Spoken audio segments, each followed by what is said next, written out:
we have our final speaker of the night, Joshua Rowe, in his talk, Death, Who's Got It, Who Wants It? Josh is a fourth-year medical student applying to residency programs in family medicine, and since graduating in 2010, he has worn many hats: grantmaker in international philanthropy, syringe exchange volunteer, HIV test proctor, florist, crisis counselor, and a pancreatic cancer patient case manager. He is a member of the Promise Clinic Operations Committee and a Promise Clinic student doctor, and his spare time is filled with friends, family, poetry, and baking, and he wouldn't be surprised if we never saw Denise Richards ever again. Please welcome Josh Rowe. Thank you. Well, we've explained life. We're done. Yeah, we're done. Oh, let's do death. Let's do death. Death. Death. We're just like this. Death. That's great. Yeah. Death. Okay. I love death. I do. I love death and dying. It's like my favorite topic. Hi everyone, my name is Josh, and I'm here to talk to you about death. It's a taboo subject in American discourse. We do not like to die. We mask the signs of aging.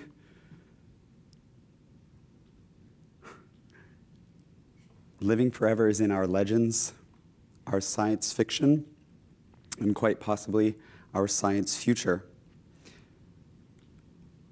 But what are we really running from, and how can we handle that? A year ago, my grandfather-in-law called my husband to let him know that he had driven himself to the hospital because his stomach hurt. He even had an emergency procedure to put in a bile duct stent. And besides not being fazed at all by that, typical grandparent, we had a lot of questions. Why did he even need a bile duct stent? My husband sent me the surgical report and the lab values, and here they are. Quick quiz for the medical students. Which lab values stick out to you and why? What do you think when I tell you 90-year-old male, weight loss, constipation, bile blockage?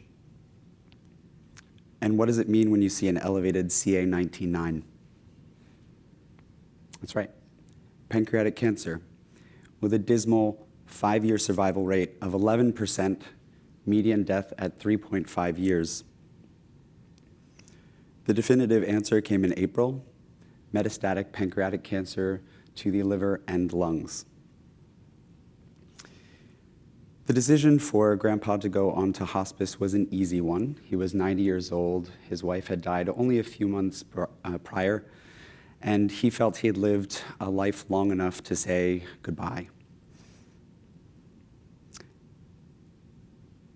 He had always been interested in being able to determine your own death, especially since Death with Dignity came out in Oregon in 1997. He had a plan. He spoke to us often about his wishes. Repeating them every day seemed to bring him comfort, kind of like a mantra, meditation. Dr. Kubler-Ross, the Swiss-American psychiatrist and pioneer of near-death studies, would call that acceptance. He knew his path, and he wanted to follow it to a good end. Aureliano Caballona was a son, brother, husband, father, grandfather, and the bravest person I know. What made Grandpa run toward death when all of us are running away? It took me a couple months to really think about it, but it is what we see cloaked in the Reaper's gown is not death, it is the unknown. And instead of paralyzing him, the unknown forced Grandpa to plan, to take control.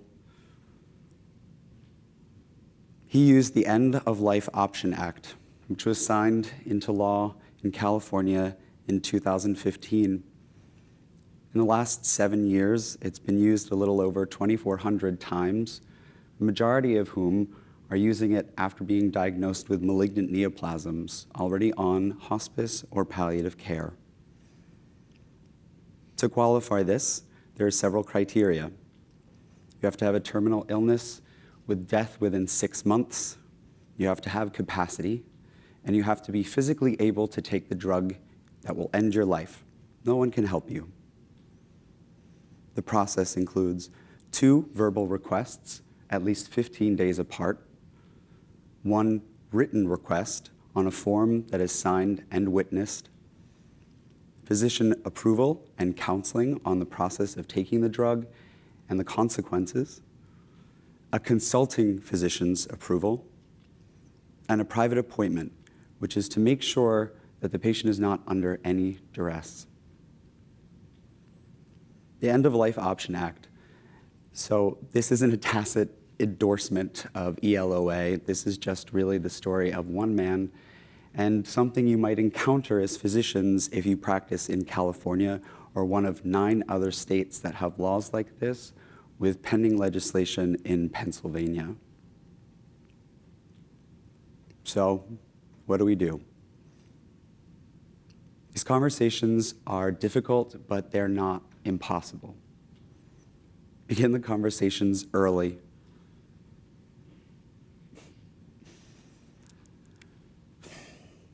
Think about what you'd like in your death. Even if you're just thinking about yourself, that's a good first step. If you're in a relationship, talk to your partner. They may be the person who carries out those wishes. Consider a living will, an advance directive, or a post form.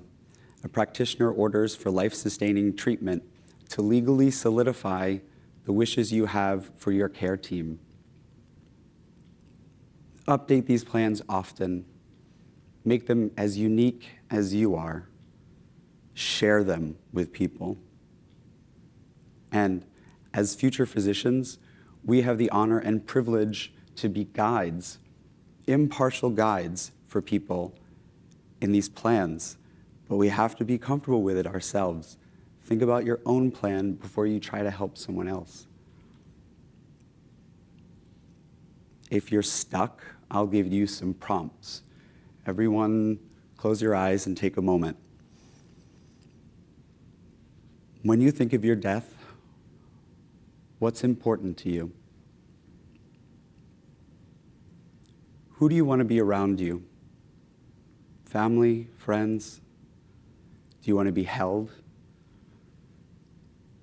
Do you want candles, music? What would you like to say to your loved ones when you go?